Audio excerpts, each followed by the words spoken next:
That's what they do. Oh, you hear all these messianics. I grew up. I was an Orthodox Jew.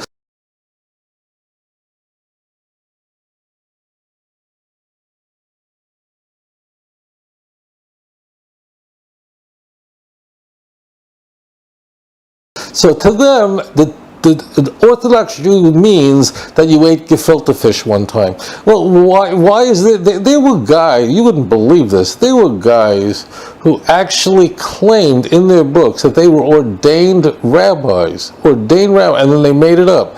There was one guy, oh, his name escapes me. Oh,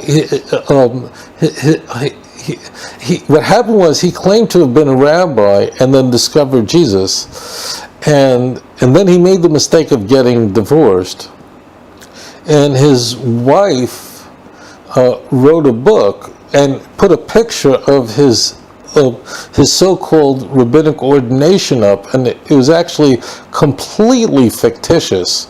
Michael, why have you forsaken me? Something, I forget the name of this guy. Years ago, he claimed to have been an Orthodox rabbi and he found Jesus. Well, all these stories are nonsense, but this is very much this is the way Paul dealt.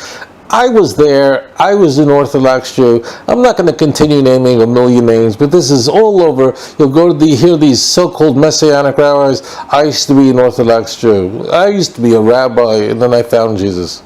This is a very sad thing that is going on. And just for the viewers out there who think that that a claim is just being made, and just so you don't think that we're expecting you to believe everything that we're saying, or just a story Rabbi heard, or maybe something he experienced himself. Well, I too have experienced the same scenario, Rabbi, where I thought about this for months and months, whether I should ever even mention this. But you know what? This isn't Lashon Hara. This is not speaking evil about somebody. It's bringing the truth out there and exposing something that is a lie.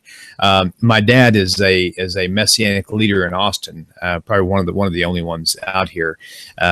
And I was shocked because when I went to the website to actually see his bio talks something about how he was persecuted as being a Jew as a young boy and all this other stuff. And I'm like, we're not even Jewish. We don't have any Jewish ancestors.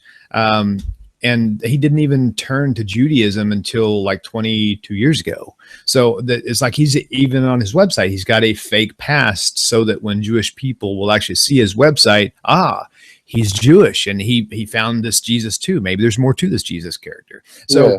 By experience, and Dad, I love you if you ever see this, but this is, we don't deceive people to pull things off. But what I've seen is just exactly like Rabbi Singer has said. So it was Michael Esses, that was his name. And he said he was an Orthodox rabbi, ordained from this, I think it was like the Sephardic Institute of Rabbinic, just some made up name over there. And as I said, he made the mistake of getting divorced. And when he got divorced, his wife exposed him that he was a complete fraud with a picture of his fake divinity and so on. This went on. The name of the book, by the way, if you want to read about this, is called Survivor of a Tarnished Ministry. It was written by his ex-wife. His name was Betty Blass, and she exposed the whole thing. This goes on went on all the time. I was Orthodox. We find out maybe a guy grew up in Kansas City and his family belonged to they were members of, but these were not, it doesn't mean that it never was. There was a Jew who was Orthodox that worshipped idolatry. The Bible is full of such people. So, just read the book. I'm sure it's on Amazon. It's called Survivor of a Tarnished Ministry. And that's one guy. There's tons of these guys who just went around saying, oh yeah, I'm an Orthodox rabbi and so on and so forth. It was very common. But anyways, these people took their cues from Paul. This is what Paul did. No Pharisee was interested in going to Damascus and working for the Sadducees to persecute Christians. When Gamaliel, we are told, it's so convoluted, we're told Gamaliel, his attitude is, don't persecute Jews who believed in Jesus. So what is Paul doing running to Damascus? The idea was to lend credibility. Oh, I was on the other side too. My parents are Holocaust survivors. You can't call me an anti-Semite. But anyways, just read it. Survivor of a tarnished ministry. I mean, that's just an example of it. That's Paul. Where did these guys get this idea from? This is very Pauline. Exaggerate your religious affiliation. Point that is important to realize over here is that the concept of the Trinity only came up after Christians already accepted the deity of Jesus.